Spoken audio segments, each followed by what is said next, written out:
Oui, en Mauritanie, un pays qui vient tout juste de prendre la tête de l'Union africaine, qui compte 55 États membres, un pays aussi qui va élire dans quelques mois son prochain président et qui reçoit donc la ministre des Relations extérieures et de la coopération, Isabelle Béro-Amadei, et sa délégation. L'opportunité d'aborder les coopérations en cours et d'envisager aussi les pistes pour le futur. Regardez ce reportage réalisé avec Olivier Bonello.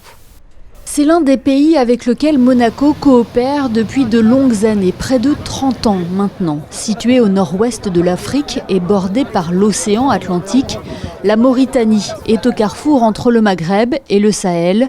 Il est un État qui est devenu au fil du temps un pays prioritaire d'intervention de la stratégie de coopération au développement du gouvernement princier. Pour renforcer ses liens de longue date et envisager d'autres axes de coopération, la ministre des Relations extérieures et de la coopération, Isabelle Béro-Amadei, accompagnée d'une délégation, a entamé une visite officielle de 5 jours. Une première étape qui l'a menée dans un premier temps à Nouakchott, la capitale de la Mauritanie, avant de se rendre dans le sud du pays. C'est très important de venir sur place, d'abord pour rappeler ce lien, cet attachement avec la Mauritanie, et puis aussi pour valoriser tous les projets, tous les programmes que nous soutenons, non seulement à Nouakchott, mais aussi dans différentes régions de la Mauritanie que j'aurai l'occasion de visiter dans le cadre de ce déplacement durant toute la semaine, et puis d'aller au plus près aussi des associations que nous soutenons par le biais de la coopération, des ONG et des bénéficiaires bien évidemment que nous allons rencontrer tout au long de la semaine.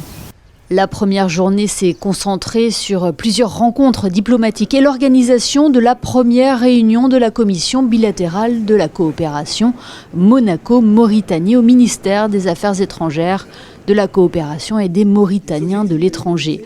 L'opportunité de rappeler les différents soutiens que la principauté apporte à cette république islamique, mais aussi les excellentes relations qu'entretiennent les deux pays, des relations de confiance.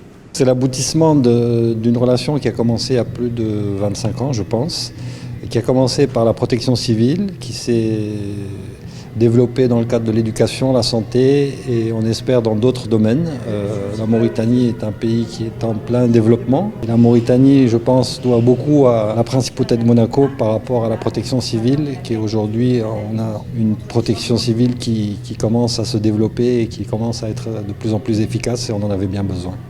11 projets sont actuellement soutenus par la principauté en Mauritanie. Pour réaffirmer cet engagement, 2 protocoles d'entente ont été signés entre les deux pays. Ils sont en lien avec les priorités nationales. Ils scellent l'envie de construire des perspectives communes au bénéfice de tous.